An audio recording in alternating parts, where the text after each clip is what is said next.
When the universe was very young, in the first moments after the Big Bang, powerful charged electrons began to pour out of the swirling furnace that filled empty space. Many became part of simple hydrogen atoms that tumbled through the cosmos and ended up within huge stars. In their long sojourn within the stars, and then even more when the stars blasted apart, multitudes of those simple atoms were squeezed together with such force that larger atoms were created. Metals such as copper, iron, and silver were born. For eons, these metals too floated through space. In time, they fell toward a new solar system and became part of ore deposits on the North American continent. They were joined by metal atoms that had been created in other distant starbursts. Hidden deep inside each atom, as the ore lay buried, powerful electron charges remained. Mountains rose and fell. Giant reptiles hunted in fern forests. Ecosystems changed, and giant mammals hunted in coniferous and broadleaf forests. Small groups of arrow-using humans arrived from Asia. Thousands of years later, more humans arrived on giant floating vessels from Europe and Africa. There were cruel frontier wars, and new settlements arose. The soil was turned over for planting and probed for metal ore. The hidden electrical charges, unchanged for billions of years, were about to be released.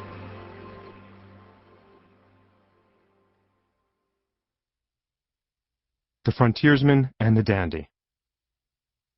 Joseph Henry was a strapping, raw-boned American from the distant reaches of the frontier state of New York, who, by the age of 30, had left jobs as a handyman, too boring, a builder, too low paid, a metal worker, too hot, and then, most disastrously, a surveyor, where he let himself be talked into leading a crew for several winter months through the forests towards the Canadian border, far, far too cold. In 1826, freshly back from the surveying and miraculously undamaged by frostbite, he heard about a position at a school in his native town of Albany. The salary would be low, and as a new hire, Henry would be stuck with teaching elementary arithmetic along with other topics. But the classrooms would be warm, so he nabbed the new job in an instant. He had dozens of farm boys to keep quiet, boys expert at spitballs and pencil jabs, but he knew what would keep them happy. Boys like building stuff, and the bigger the better.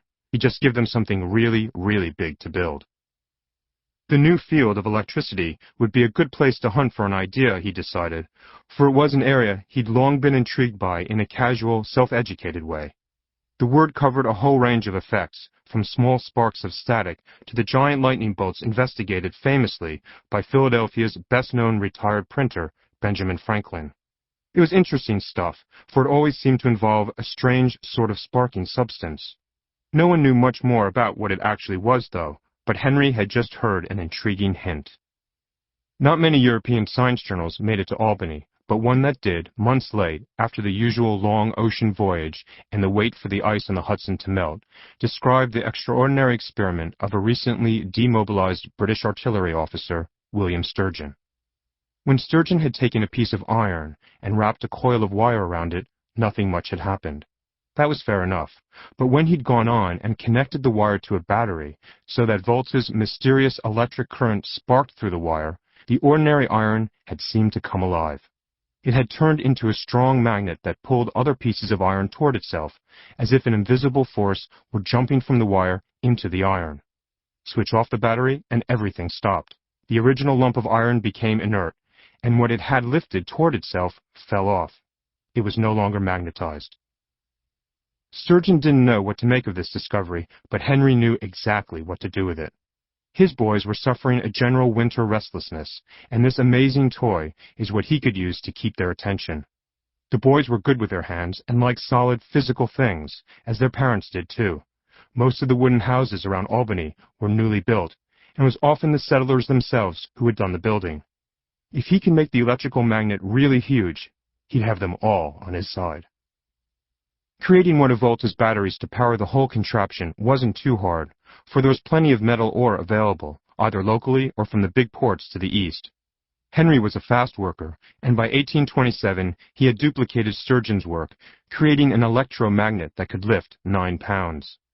The boys in his classroom wrapped still more coils of wire around the lump of iron. The battery was switched on. The wrapped chunk of iron could now lift more than 20 pounds. Henry did yet more wrapping, and when the coils of wire got so close together that they touched and started crackling, he simply asked his new bride for her petticoats, enlisted her to help cut them into strips, and used the cloth to insulate the copper wires so that they could be wrapped even more tightly together. By 1830, there on the edge of the American frontier, he had succeeded in building a small electromagnet that could lift 750 pounds. The school kids loved it, and no doubt asked some of their friends, still out on the farms, to come by to watch this marvel. Henry was proud of it too, but for a deeper reason. He was a deeply religious man, and had always suspected that God had created marvels not visible to ordinary eyes. With enough ingenuity, though, we could magnify and reveal God's hidden work. Henry kept on going. Before he was done, he'd wrapped a small chunk of iron so tightly with wire that when the battery was switched on, that small chunk lifted more than 1,500 pounds, the weight of several big blacksmith anvils. Just so everyone could see, he hoisted the whole thing up on a sturdy scaffolding. Disconnect the battery, and with an almighty crash, this never fails to produce a great sensation, Henry wrote, all that weight would come plummeting down. There are times when it pays to worry about underlying explanations, and there are other times when good, honest tinkering is the best way forward. Future researchers would learn that the atoms we're made of aren't solid little ball bearings, but that parts of them are electrically charged and can be torn off.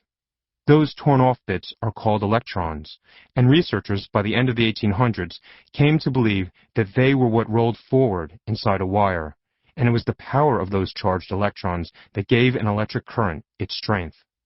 When an electric cable gets cut open in a storm, the sparks that spray out are a sign of the streams of electrons that were inside the cable. Within a phone wire, electrons are rolling forward, and inside a powerful searchlight, even more electrons are moving. Henry himself would become a big part of the research leading up to those findings. In years to come, he became recognized as one of the greatest American physicists of the 19th century, ending up as director of the Smithsonian.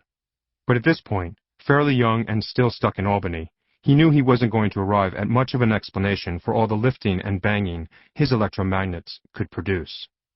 Instead, he invented the telegraph. It was easy enough. He just lengthened the wire that stretched from his battery to the electromagnet. The electrons that poured out from the metals in the battery were powerful enough to seemingly hurtle themselves along. Rather than keep the battery right next to the electromagnet when he turned it on, he could carry it to the next room, or down the hall, or even downstairs. The mysterious electric force would squirt along from his battery through the wire and turn on the electromagnet waiting at the end of the wire. Any lump of iron next to it would be tugged close.